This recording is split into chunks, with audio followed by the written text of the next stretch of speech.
Muito bem, estamos em 1 Tessalonicenses, capítulo 3. Por isso, não podendo esperar mais, achamos por bem ficar sozinhos em Atenas. E enviamos Timóteo, nosso irmão e ministro de Deus, e nosso cooperador no Evangelho de Cristo, para vos confortar e vos exortar acerca da vossa fé, para que ninguém se comova por estas tribulações, porque vós mesmos sabeis que para isto fomos ordenados. Pois, estando ainda convosco, vos predizíamos que havíamos de ser afligidos, como sucedeu, e vós o sabeis. Portanto, não podendo eu também esperar mais, mandei-os saber da vossa fé, temendo que o tentador vos tentasse, e o nosso trabalho viesse a ser inútil. Vindo, porém, agora Timóteo de vós para nós, e trazendo-nos boas novas da vossa fé e amor, e de como sempre tendes boa lembrança de nós, desejando muito ver-nos, como nós também a vós. Por esta razão, irmãos, ficamos consolados acerca de vós, em toda a nossa aflição e necessidade pela vossa fé, porque agora vivemos, se estáis firmes no Senhor. Vou ler até o versículo 10. Porque que ação de graças podemos dar a Deus por vós, por todo o gozo com que nos regozijamos por vossa causa diante do nosso Deus, orando abundantemente dia e noite, para que possamos ver o vosso rosto e supramos o que falta à vossa fé. Vamos orar. Senhor Deus e nosso Pai, muito obrigado, Senhor, pela tua graça. Cantamos aqui alguns hinos que falam sobre a graça do Senhor que foi entregue a nós, que nos alcançou. Muito obrigado pelo amor e pela graça, pelo favor imerecido. Agora, ó Pai, nós nos reunimos aqui hoje à noite, eu tenho certeza que é também pela graça e pelo poder do Senhor. E tenha graça, derrama mais graça sobre nós para que possamos sair daqui abençoados e edificados pelo Teu poder e poder da Tua palavra. Oramos em nome de Jesus. Amém. Podeis sentar, irmãos.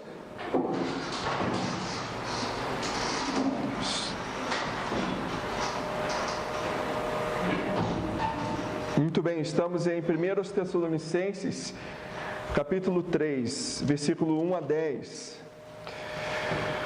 O apóstolo Paulo, aqui, ele está agora expressando para a igreja a saudade e o amor que ele sentia pela igreja em Tessalônica. Nós estamos vendo aqui um relato quando ele envia Timóteo para cuidar da igreja.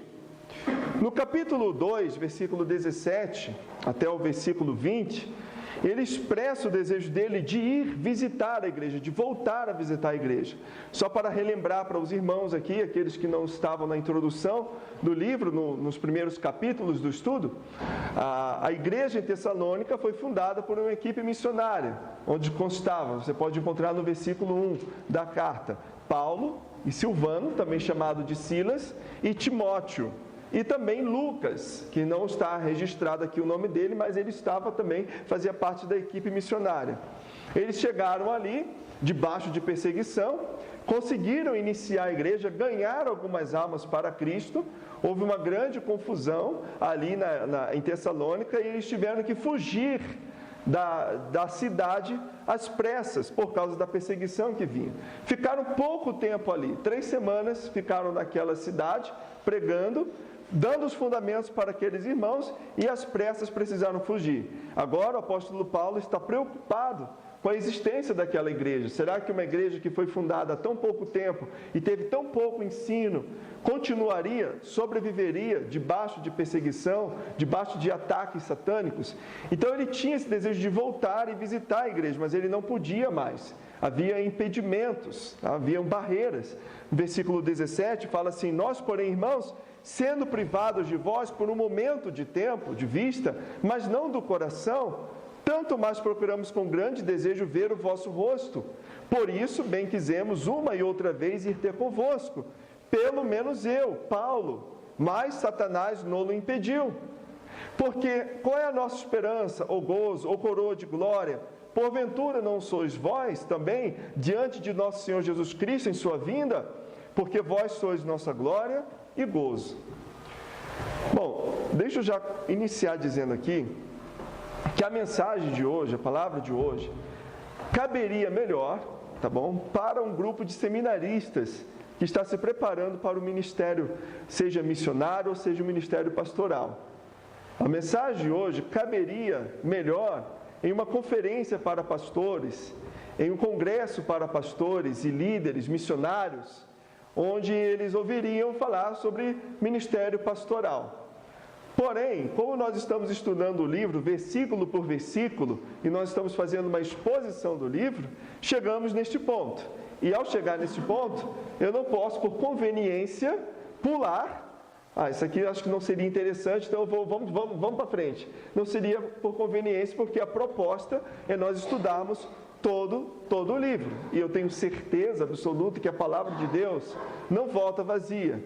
E se Deus tem colocado o desejo e essas palavras, esse estudo para ser passado para os irmãos hoje à noite, Ele tem um propósito com isso, para a vida da igreja aqui e para a vida de cada um dos irmãos em particular. Então, mesmo que você não seja um missionário, mesmo que você não seja um pastor, mesmo que você não seja uma missionária, ouça com atenção a palavra de Deus e peça que Deus possa realmente falar contigo através da palavra, que é a palavra viva e eficaz e que nunca volta vazia. Eu tenho certeza que a palavra de Deus vai realmente servir para a tua vida hoje à noite, com a graça de Deus e com a misericórdia de Deus para as nossas vidas. Então, irmãos, dentro do contexto que eu estou falando para os irmãos aqui, no versículo 1, o apóstolo Paulo diz: por isso, não podendo esperar mais. Não podendo esperar mais. Quando ele fala esse esperar, da palavra grega stego, passa para nós a ideia de suportar, sofrer, suportar pacientemente. Então, ou veja, ele queria ir lá visitar a igreja, ele queria saber a situação da igreja, ele queria dar mais instruções para a igreja, mas ele não podia como, ele não tinha como, Satanás colocou barreiras no caminho. Então, ele não podendo aguentar mais, não podendo suportar mais, ele estava sofrendo com essa situação. Então, estando ele tão preocupado com o que poderia estar acontecendo com a igreja, lembra, naquela época os meios de comunicação não eram tão rápidos e fáceis como os nossos hoje em dia. Hoje os meios de comunicação são avançadíssimos. É coisa, o que antigamente nós achávamos que só os extraterrestres de filme de ficção poderiam fazer, hoje é a nossa realidade. Entende? Se nesse momento nós quisermos transmitir esse culto ao vivo, nós podemos, com um clique, você entra num programa de computador, você põe por um clique e você consegue transmitir para o mundo inteiro com facilidade o que está acontecendo ao vivo aqui hoje à noite. Mas naquela época era muito diferente, muito lerdo, muito atrasado, muito devagar. Entende? Então não era simplesmente Paulo queria saber o que estava acontecendo lá, ele dava um telefonema, mandava um WhatsApp, mandava um e-mail, coisa assim, não era assim que funcionava. Então ele estava sofrendo, não tinha notícia nenhuma. Aquela preocupação, o que está acontecendo com os meus filhos? O que está acontecendo com a igreja que eu fundei? Será que acabou a igreja? Será que todos desistiram? Será que todos debandaram? Será que o que aconteceu? Então, sendo que ele não podia ir, mas Timóteo, Silvano poderiam ir. Os auxiliares dele poderiam ir. Então, o que ele faz, versículo 2, enviamos Timóteo. Mas veja só o versículo 1 continuando, ele fala: achamos por bem ficar sozinhos em Atenas. Cataleipo, ficar sozinhos. E a ideia no grego que passa é ficarmos abandonados em Atenas. Ficarmos esquecidos em Atenas. Ficarmos sem companhia em Atenas. E lá em Atenas se comove o coração dele, porque ele vê tamanha idolatria acontecendo lá em Atenas, e ele começa a pregar para os cidadãos atenienses. Liderança, ministério pastoral, ministério missionário, liderança eclesiástica é um lugar solitário. Como eu disse, talvez eu diria isso caberia melhor para seminaristas ou pastores ou missionários, mas a realidade é missionários, liderança eclesiástica, missionários ou pastores, é um lugar solitário. As batalhas que você vai ter que enfrentar com Deus, muitas vezes só você e Deus vai saber. E é bom que só você e Deus saiba mesmo, para não espantar e não assustar a vida das suas ovelhas, para não assustar a vida daqueles que estão debaixo da sua liderança. Eu quero rapidamente ler com os irmãos Hebreus capítulo 13. Eu sei que os irmãos já conhecem esses versículos, mas eu quero aqui abrir com os irmãos Hebreus capítulo 13, versículo 7 e também o versículo 17. Hebreus 13, 7. Lembrai-vos dos vossos pastores que vos falaram a palavra de Deus, a fé dos quais imitai, atentando para a sua maneira de viver. Lembrai-vos. E versículo 17. Obedecei a vossos pastores e sujeitai-vos a eles. 3 ordenanças então. Lembrai-vos, obedecei, sujeitai-vos. Por quê? Porque velam por vossas almas, como aqueles que hão de dar contas delas, para que o façam com alegria e não gemendo, porque isso não vos seria útil. Mas nem todo membro de igreja, nem toda igreja conhece esse versículo e procura seguir esse versículo. Então, algumas vezes, na posição isolada e solitária do ministério missionário ou pastoral, você vai ter que fazer o seu trabalho gemendo, sabendo que você tem que dar contas diante de Deus daquelas ovelhas na qual Deus colocou para que você tome conta, para que você alimente, para que você proteja, para que você pregue para elas, para que você ensine a palavra de Deus. Então, a tua parte como pastor missionário é gema, chore, batalhe, lute. Nem sempre o reconhecimento e nem sempre o amor que você aguarda vir do seu rebanho, das suas ovelhas virá. Então, irmãos, a vida de um pastor, a alegria de um pastor, a preocupação de um pastor são suas ovelhas. A vida do pastor é pastorear. Um pastor legítimo, eu estou falando de pastor legítimo porque há muitos pastores falsos por aí. Um pastor legítimo, ele não procura tirar proveito das suas ovelhas.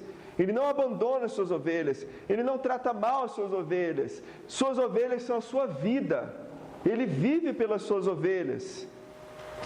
Paulo se preocupava sobremaneira com o estado espiritual das suas ovelhas, daquela igreja que ele fundou ali. Paulo estava sofrendo e orando constantemente para que Satanás não desanimasse ou destruísse a obra que ele havia começado lá em Tessalônica. As batalhas espirituais que um pastor enfrenta, suas ovelhas não precisam ver e não precisam nem ficar sabendo. Isso é entre você e Deus. A sua luta matinal, orando pela vida de cada um, nome por nome. As suas batalhas enfrentadas de joelho na madrugada. Você e Deus sabem. Ninguém precisa ficar sabendo, você não precisa fazer alarde do que está acontecendo. Irmãos, quando Davi, como pastor de ovelhas mesmo, animal, ok? Davi, antes de ser rei, pastorzinho, que a gente canta, pastorzinho. Eu não imagino que ele é tão pastorzinho assim, porque ele enfrentou leão, ele enfrentou urso. A gente canta aquela música, né? Deus procura um pastorzinho que enfrenta leão, que enfrenta urso, que derruba um gigante chamado Golias. Não era bem pastorzinho assim não, mas enfim. Davi, como pastor de ovelhas animais, quando ele enfrentou um leão para defender suas ovelhas, enfrentou um urso e conseguiu vencer esses dois animais ferozes, dificílimos de se vencer. Imagina ganhar de um urso, de um leão, não sei, enfim, não vem o caso. Eu creio que qualquer um desses dois, se eu estiver de frente com qualquer um desses dois, eu vou orar muito para Deus proteger a minha vida e vou correr mais do que o Bolt. Pode ter certeza disso, eu vou correr muito, entende? Mas ele venceu. Onde estavam as ovelhas de Davi enquanto ele estava ali enfrentando esses animais, essas feras, essas bestas feras? Onde? No aprisco, seguras. Talvez dormindo, talvez comendo a graminha verde, tranquilas. Nenhuma delas viu, nenhuma delas presenciou, nenhuma delas ficou sabendo das suas batalhas. Entre ele e Deus. Tanto que quando ele está diante de Saul, que ele diz: o Senhor me deu forças para vencer o urso, para vencer o leão, e vai me dar forças para vencer este incircunciso filisteu, chamado Golias. Eu ia falar fariseu, né? Filisteu. Está tudo na mesma laia. Né? Enfim, veja só, versículo 19 do capítulo 2. Porque qual é a nossa esperança? É uma pergunta. Qual é a nossa esperança, ou gozo, ou coroa de glória? Porventura não sois vós também diante de nosso Senhor Jesus Cristo em sua vinda? Qual era a esperança, a alegria do apóstolo Paulo? A igreja. Seguindo o exemplo do bom pastor, Jesus Cristo, o bom pastor que dá a sua vida pelas suas ovelhas, que ama as suas ovelhas, que conhece as suas ovelhas, assim também devem os subpastores, eu chamo os pastores que o sumo pastor coloca para cuidar do seu rebanho enquanto ele não volta, devem também amar, cuidar, tratar bem, dar a sua vida pelas suas ovelhas. A glória do apóstolo Paulo, a coroa do apóstolo Paulo é a igreja de Cristo, na vinda de Cristo, ele poder entregar a sua igreja, entregar essas ovelhas que o Senhor confiou para ele, para o sumo pastor das almas, essas ovelhas bem nutridas, fortes, bem cuidadas, bonitas, tosadas, gordinhas, não é? Sinal de que estão bem alimentadas, não é? Dando sua vida por elas, em estado, ou seja, em estado de santidade. Em estado de santidade. Entregar essas ovelhas bem cuidadas. Bom, é só perguntar para qualquer pai e mãe aqui. Quando você deixa seu filho, vamos supor, numa creche, quando você volta para buscar o seu filho, como você quer achar o seu filho? Todo machucado, sujo, chorando, todo melequento. É assim? Se isso acontecer, o que vai dar? Vai dar problema, vai dar problema, não é? Que isso? Por que meu filho está sujo desse jeito? Por que ele está machucado? Por que ele está sangrando? Vocês não cuidaram dele? Ou seja, é responsabilidade do professor, do diretor da escola, é responsabilidade de cuidar bem daquelas crianças. Os pais estão entregando sob a responsabilidade dos professores. Idem para o pastor. Cristo está falando, olha, eu chamo você para cuidar das minhas ovelhas, então cuide bem delas. Então eu não posso, como pastor, falando pessoalmente, entregar a igreja para Cristo com ovelhas machucadas, sujas, entende? Na lama do pecado, de qualquer maneira. Tem que estar bem apresentáveis, como uma noiva apresentada, bonita para o seu noivo, que Cristo é o noivo. É difícil, a tarefa é árdua, nível hard. Versículo 18 fala assim, por isso bem quisemos uma e outra vez ir ter convosco, mas, pelo menos eu, Paulo, mas Satanás não o impediu. Você quer fazer a obra, mas você tem o diabo, você tem Satanás colocando impedimentos. Você tem joio misturado no meio do trigo. Você acha que todo mundo é crente dentro da igreja, tem ímpios dentro da igreja. Você tem crentes carnais que não estão se alimentando da palavra, que não estão orando, que não estão jejuando, não estão tendo comunhão com Deus, trazendo problemas para dentro da igreja. E assim por diante. E assim por diante. Ataques, lutas, batalhas. É como Neemias e Esdras tentando reconstruir o muro, tentando reconstruir o templo. Sambalate e Tobias, os árabes e o povo ao redor atacando, trazendo ameaças, desestimulando e tentando fazer eles pararem, tentando criar armadilhas para eles. E eles continuavam com muita luta, com muita batalha, com muito suor, conseguiram construir, conseguiram reconstruir com a força, com a energia que Deus deu e com a misericórdia que Deus deu. Então, algumas vezes é realmente a tarefa árdua. Como eu disse no começo, algumas vezes você vai ter que fazer essa tarefa gemendo. Mas faça, não pode parar. E não pode também se tornar um profissional. Alguns pastores estão deixando de ser, isso é sério, estão deixando de ser ministros de almas para se tornarem profissionais religiosos. Ministros de almas. Pastor, você é um ministro de alma. Eu não estou falando que não tem pastor aqui não, né? Mas quem sabe esse vídeo vai parar em algum lugar e algum pastor ouça. Ministro de almas. Você ministra para as almas, você cuida das almas. Você não é um profissional. Alguns pastores estão se tornando frios. Não se preocupam com a alma das suas ovelhas. Não se preocupam com o estado das suas ovelhas.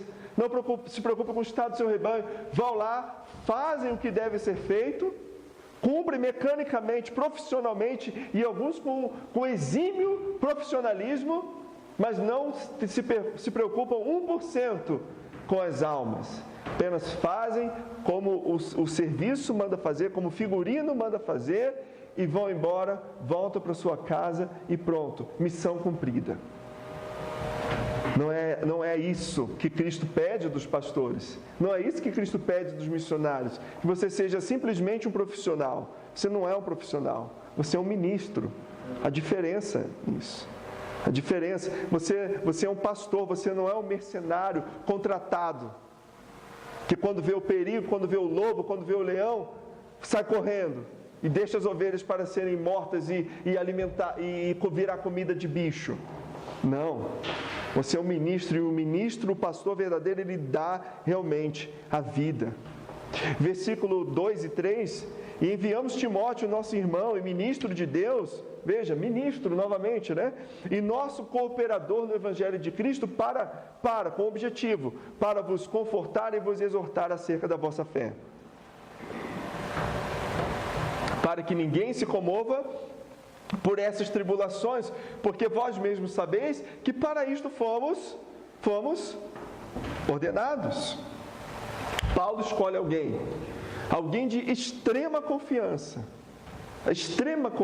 Timóteo, que ele chamava meu filho, meu amado, meu cooperador, meu irmão, ministro de Deus, colocando aí as qualidades, as características de Timóteo, no qual ele escreveu 2 cartas dando conselhos e orientação para Timóteo. Ou seja, ele coloca alguém de extrema confiança. Paulo, ele não abandonou o rebanho. Como ele não podia estar pessoalmente, ele pede para que alguém cuide do seu rebanho no seu lugar, mas ele não pede para qualquer um. Ele pede para alguém que ele tem certeza absoluta que vai cuidar das suas ovelhas. Timóteo, veja, diz que ele confortaria e ele exortaria os irmãos. Ele ia lá para dar um ânimo para os irmãos, para dar um encorajamento para os irmãos. Quem sabe a preocupação do Paulo é que os irmãos estivessem desanimados, desestimulados, pensando em desistir. Então Timóteo vem com isso, para encorajar, para animar, para confortar, porque eram irmãos recém-convertidos, já convertidos debaixo de ataque, convertidos debaixo de perseguição, passando por tribulações. E Paulo manda alguém para que possa ir lá e fazer aquilo que ele não podia fazer. Paulo não engana a igreja, versículo 4, ele diz assim: pois estando ainda convosco, vos predizíamos que havíamos de ser afligidos, como sucedeu, e vós o sabeis. Portanto, não podendo eu também esperar mais, mandei-os saber da vossa fé, temendo que o tentador vos tentasse e o nosso trabalho viesse a ser inútil. Então, versículo 4, Paulo não enganou a igreja. Ele advertiu a igreja, ele avisou a igreja: vocês terão que passar por tribulações. Vocês vindo para o caminho da verdade, vocês vindo para Cristo, vocês vão passar por tribulações e por perseguições. Ou seja, o pastor, ele tem que falar a verdade para o seu rebanho. E tem que alertar o seu rebanho da dificuldade que é servir a Deus, da luta que é servir a Deus, da batalha que é ser fiel a Cristo e a Deus nessa terra, que está em trevas, desse mundo que jaz no maligno. A dificuldade que é você ser sal da terra, a dificuldade que é você ser luz do mundo, as tribulações que aguardam aquele que querem vir a Cristo. Então ele alertou a igreja, fala: olha, eu avisei a vocês, e aconteceu. Não aconteceu? Então, como nós já falamos aqui, Paulo não usava de palavras de lisonjas, usava palavras para enganar as pessoas, para tentar conquistar elas. Ele falava a verdade. Olha, vocês querem realmente vir para o caminho da verdade? Vocês vão sofrer, mas vocês terão a vida eterna. O que vocês querem? Falava a verdade. Então, o bom pastor, ele ama as suas ovelhas e ele não engana, ele é claro, ele é objetivo, ele fala a verdade com seus rebanhos. Se o rebanho está se desviando dos caminhos do Senhor, ele fala a verdade: vocês vão sofrer disciplina da parte de Deus. Vocês vão sofrer o castigo de Deus. Voltem-se para o Senhor. Se o rebanho está desanimado, ele vem e ele conforta. Essa é a parte. É confortar o rebanho, é exortar, ou seja, chegar junto, dar aquele encorajamento, aquele abraço, aquele consolo. Entende? O que é isso? É relacionamento. Isso é ministério. Isso não é profissionalismo. Sabe a diferença do profissional e o ministro? Deixa eu dar um exemplo bem claro. Um médico. Tem gente que fica chateado com o médico, né? Porque você chega lá no consultório, ele vai bem sério para você. O que você está sentindo? Ah, sim. Quando isso começou? Ah, sim. E o que tem acontecido? No nível de dor que você está sentindo, de 0 a 10? Ah, sim. Ah, muito bem. Só um momento, vem cá. Aí ele vai lá, faz aquela análise, né? Ouve tudo, faz o exame que tem que ser feito. Muito bom. Eu vou te passar aqui esses comprimidos, tá? Você vai voltar daqui a tal dia para fazer os exames e tal. E dá o carimbaço dele. Pode ir. Poxa, mas nem... E aí alguns ficam chateados, que médico frio. Nem perguntou como eu estava. Nem conversou comigo. O que você queria o quê? Ele é um profissional. Você quer que você chegue no consultório dele, ele chama 2 xícaras de chá, né, ou de café. Por favor, Senhor, sente aqui, vamos conversar. Como está o seu dia?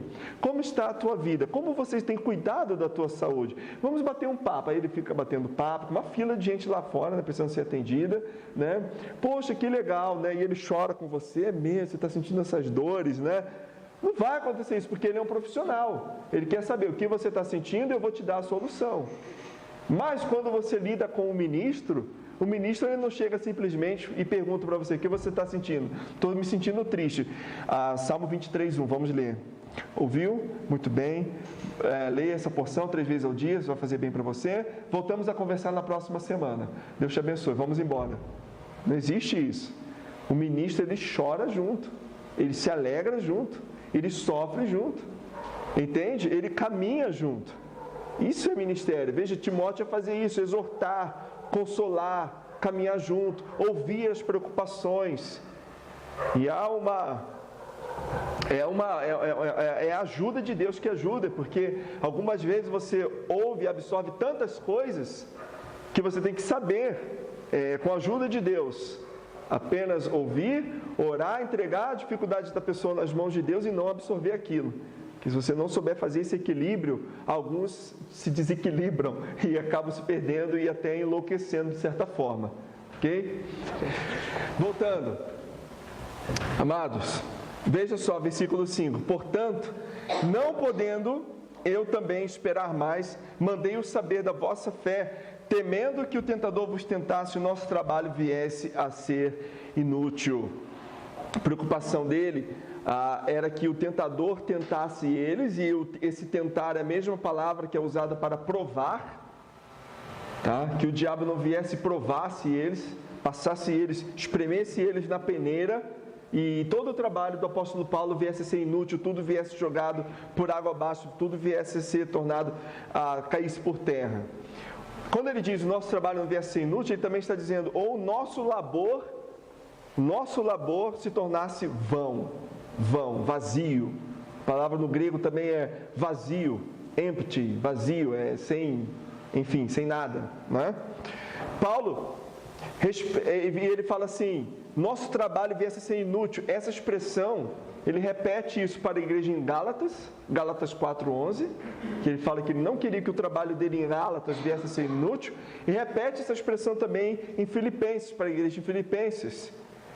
Filipenses 2:16, se você quiser conferir depois, você confere, ok? Ou seja, ele não queria que a obra se desfizesse. Pastor, mas lá em 1 Coríntios 15:58 fala que o nosso trabalho no Senhor não é em vão, que devemos ser firmes e constantes, sempre abundantes na obra do Senhor, sabendo que no Senhor nosso trabalho não é em vão. Sim, nosso trabalho, qualquer coisa que você faz para o Senhor, nunca é em vão, porque o Senhor vai recompensar o seu trabalho. Mas o que o Paulo está dizendo aqui, que aquele trabalho, aquela obra que ele fez, aquela igreja que ele começou, não viesse a se desfazer, por causa dos ataques do diabo, por causa dos ataques do inimigo. Para a igreja em Filipos, o apóstolo Paulo pede que eles retenham a palavra da verdade, retenham a palavra da vida, para que o trabalho dele não viesse a ser inútil. Ou seja, se eles se tornassem como o mundo, todo o trabalho do apóstolo Paulo seria inútil, porque seria uma igreja mundana. Então, uma igreja mundana também não tem valor o trabalho. Ok? Então, a obra do Senhor, a obra é do Senhor. Não é do missionário, não é do pastor. A obra é do Senhor, mas a preocupação dos líderes, do pastor e do missionário é que a obra de Deus permaneça, exatamente porque é para Deus a obra. Então, quando a igreja não permanece na palavra de Deus, o trabalho é em vão, o trabalho é inútil, o trabalho do missionário, ele correu à toa. Porque ele vai chegar diante de Deus e vai mostrar para Cristo, vai entregar para Cristo uma igreja que não está firmada na palavra. Então, tudo foi por água abaixo. Quando a igreja não permanece em santificação, quando a igreja se mistura com o mundo, todo o trabalho é inútil. Quando a igreja não ama a Deus de todo o seu coração e não vive para a glória de Deus, através de Cristo, todo o trabalho se torna inútil, vão, vazio. Entende? Então não tem a preocupação é isso, que a igreja não se desvie da palavra, que a igreja não se desvie do amor por Deus e por Cristo, da comunhão, do evangelismo, etc. Versículo 6, vindo porém agora Timóteo de vós para nós, ou seja, Timóteo voltou com as notícias, e trazendo-nos boas novas da vossa fé e amor, e de como sempre tendes boa lembrança de nós, desejando muito ver-vos, como nós também a vós. Agora, ele fala, Timóteo voltou e trouxe as notícias, e fala que a igreja também sentia falta do apóstolo, como ele diz assim, e de como sempre tendes boa lembrança de nós, como sempre tendes boa lembrança de nós. Como é bom para um missionário, para um pastor, saber que a igreja o ama também. Ele dedica a vida dele, ele abre mão de uma vida, às vezes, que ele poderia ter bem melhor, para servir a Deus e cuidar do rebanho. Ele lança suas redes no mar, ama a igreja, ama o trabalho de Cristo com todo o seu coração, mas como é bom ele saber que ele também é amado, que os irmãos estão juntos no mesmo barco. Com essa expressão, está todo mundo no mesmo barco, remando junto? Todo mundo trabalhando junto, que eles estão juntos no mesmo barco, orando pelo pastor, apoiando o pastor. Há igrejas, irmãos, que apesar de todo o esforço do pastor, apesar de todo o suor do pastor, não valorizam o pastor, não oram pelo pastor e sua família, não apoiam o pastor, não respeitam o pastor, eu já vi isso acontecer e é feio, fofocam do pastor, falam mal do pastor e de sua família pelas costas e assim vai. Aí, ele vai para o trabalho gemendo. Não tem alegria. A alegria vai minando. A alegria vai... Ele fala, eu vou fazer porque eu tenho que fazer. Porque ai de mim se não fazer, porque eu vou prestar contas diante de Deus. Mas geme e chora, meu irmão. Vai trabalhar, vai fazer. Entende? Aí o trabalho se torna dificultoso. Mas quando ele sente esse amor, que maravilha que é. Que maravilha que é. O apóstolo Paulo se sentiu muito alegre em saber que os irmãos estavam se lembrando dele. Versículo 7, versículo 8, vou ler. Por esta razão, irmãos, ficamos consolados acerca de vós em toda a nossa aflição e necessidade pela vossa fé, porque agora vivemos se estáis firmes no Senhor. Paulo ficou mais tranquilo ao saber que os irmãos estavam firmes e desenvolvendo. Ele diz, agora vivemos. Essa expressão, agora vivemos, quer dizer, agora nós estamos alegres. Diz que ele foi consolado. Sabe, aquela questão que ele está passando por uma aflição muito grande. Quando Timóteo chega com as notícias, olha, Paulo, os irmãos estão firmes, os irmãos estão se reunindo, os irmãos estão crescendo, estão desenvolvendo, estão evangelizando e alcançando mais almas, a igreja está crescendo. Então aquela pressão, aquela angústia, diz que ele foi consolado. E não só isso, aquela tristeza, agora está alegre, está feliz. Maravilha, a obra não morreu. O diabo não conseguiu derrubar aquela igreja. A obra de Deus está prosperando. Isso agora ele ficou feliz, ficou positivo, ficou alegre, né? Agora estamos alegres. Mas veja, a condição da alegria dele, versículo 8. porque agora vivemos, ou agora estamos alegres, se estáis firmes no Senhor. Partícula condicional, se. Talvez você vê na Bíblia esse se, lembra disso, condição. Vai acontecer tal coisa, se essa tal outra coisa acontecer também. Ou seja, a alegria do apóstolo era se a igreja estivesse firme no Senhor. A igreja estava firme no Senhor, logo, Paulo também estava alegre. A igreja não estava firme no Senhor, logo, Paulo não estava alegre. Entende? Então, irmãos, terminando aqui então o estudo de hoje, a alegria do apóstolo, a alegria do missionário, a alegria do pastor, não é ver uma igreja cheia, uma igreja lotada. Isso pode trazer uma certa alegria, mas se ele sabe que aquelas pessoas que estão naquela igreja cheia, lotada, estão firmes no Senhor. Então não importa se é uma igreja cheia, lotada, ou se é uma igreja cheia de espaços vazios. O que importa é que aqueles que estão debaixo do seu cuidado estejam firmes no Senhor. É isso que traz alegria ao coração do pastor. É isso que traz alegria ao coração do missionário. É uma igreja que está firme no Senhor, obedecendo a palavra, orando juntos, se santificando, lutando contra as tentações mundanas, entende? Evangelizando, tendo comunhão uns com os outros, um apoiando o outro, um fortalecendo o outro, não um brigando contra o outro, briguinha de orgulho, bobo, chato, que só prejudica mais do que edifica, né? Nunca vi isso. É orgulho, bobo, né? A gente querendo ficar disputando. Não, é um preferindo em honra uns aos outros, ajudando, apoiando, elevando um ao outro. O apóstolo João expressa a mesma ideia. 3 João, versículo 1 a 4, mas eu vou ler só o versículo 4, que diz: não tenho maior gozo do que este, de ouvir que os meus filhos andam na verdade. Então, gemendo ou com alegria, faça a obra do Senhor, trabalhe para o Senhor. A obra do Senhor não é vã, mas agora como igreja, não é? Como eu disse, é uma mensagem mais direcionada para líderes essa parte aqui, mas como igreja, fica a tua parte de individualmente orar pelo teu pastor, apoiar, ajudar no que for possível, para que o pastor não faça esse trabalho gemendo. Hoje sou eu, ontem era o pastor João, amanhã pode ser outro. Sendo eu ou outro, ou seja lá quem for, faça como Deus quer. Entende? Siga a palavra de Deus como Deus manda, para que a palavra de Deus prevaleça sempre. Amém ou não? Amém. Vamos orar agradecendo. Obrigado, Senhor, por mais essa oportunidade de estudarmos a palavra do Senhor, para a honra e para a glória do Senhor, ó Pai. Nos ajude a sermos fiéis ao que a palavra do Senhor manda. Pedimos em nome de Jesus. Amém.